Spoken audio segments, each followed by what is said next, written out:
ഇന്ന് ഞങ്ങൾ ഔട്ടിങ് പോയത് കണ്ടാലോ? ഇത് കാണുമ്പോൾ നിങ്ങൾ വിചാരിക്കാനുണ്ടാവും ഇന്നലെയോ ഇന്നോ ഒക്കെ പോയതായിരിക്കുമെന്ന്. പക്ഷേ ഇതൊന്നും അല്ല കേട്ടോ, ഇത് ഓണം വെക്കേഷന് ഞങ്ങൾ പോയതാണ്. എഡിറ്റ് ചെയ്തിടാൻ വൈകിപ്പോയതാണ് കേട്ടോ. ഞങ്ങൾ പോയത് എറണാകുളത്താണ് കേട്ടോ. ആദ്യം ഞങ്ങൾ സുഭാഷ് പാർക്കിലൊക്കെ ഒന്ന് കറങ്ങി ഒരു ഐസ്ക്രീമൊക്കെ തിന്നു കഴിഞ്ഞിട്ട് നേരെ ഞങ്ങൾ ബാലിദ്വീപ് കാണാൻ വേണ്ടി വന്നിട്ടാണ്. ബാലിദ്വീപ് പക്ഷേ ഞങ്ങൾക്ക് ഇതുപോലെയാണ് കാണാൻ പറ്റിയത്. ടിക്കറ്റിന് 100 രൂപ ആയതുകൊണ്ട് ഞങ്ങൾ കയറിയില്ല. വേറെ ഒന്നുമല്ല, ഞങ്ങൾ 10 പേരുണ്ടായിരുന്നു. അപ്പോൾ 10 പേർക്കും ടിക്കറ്റ് എടുത്ത് കയറി കഴിഞ്ഞ് കഴിയുമ്പോൾ പിന്നെ അതിലുള്ള റൈഡിലൊന്നും കയറാൻ പറ്റില്ല. അത് കാരണം ഞങ്ങൾ നേരെ പോയത് വേറെ എങ്ങോട്ടുമല്ല, നമ്മുടെ ലുലുവിലേക്ക് തന്നെയാണ് കേട്ടോ. ലുലു ചെന്ന് കഴിഞ്ഞാൽ പിന്നെ നമുക്ക് എന്തായാലും അവിടെ എന്തെങ്കിലുമൊക്കെ ഉണ്ടാവുമല്ലോ. അങ്ങനെ ലുലു ചെന്ന് ആദ്യം തന്നെ ഞങ്ങൾ ഫണ്ടൂറിൽ കയറി പിള്ളേർ സെറ്റിനെയൊക്കെ അങ്ങോട്ട് റൈഡിലേക്കൊക്കെ അങ്ങോട്ട് ഇറക്കി കൊടുത്ത്.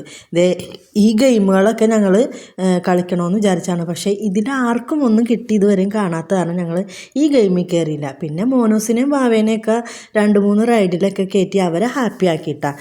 അത് കഴിഞ്ഞപ്പോൾ കാള പോലെ വലുതായെങ്കിലും കുഞ്ഞു പിള്ളേരുടെ മനസ്സായ എൻ്റെ ആങ്ങളെയാണ് ഈ കാണുന്നത്. അങ്ങനെ അവൻ ഈ ഒരു ഗെയിമിൽ കയറിയേ. ഇതിൽ ഈ പട്ടിക്കുട്ടീനെയാണ് കിട്ടുന്നത്. ചെറിയൊരു പട്ടിക്കുട്ടിയാണ്. പക്ഷേ ഇതിൻ്റെ അപ്പുറത്തുള്ള ഗെയിമിൽ ഞങ്ങൾക്ക് വിൻ ചെയ്യാൻ പറ്റിയിട്ട് അത് വീഡിയോ എടുക്കാൻ പറ്റിയില്ല.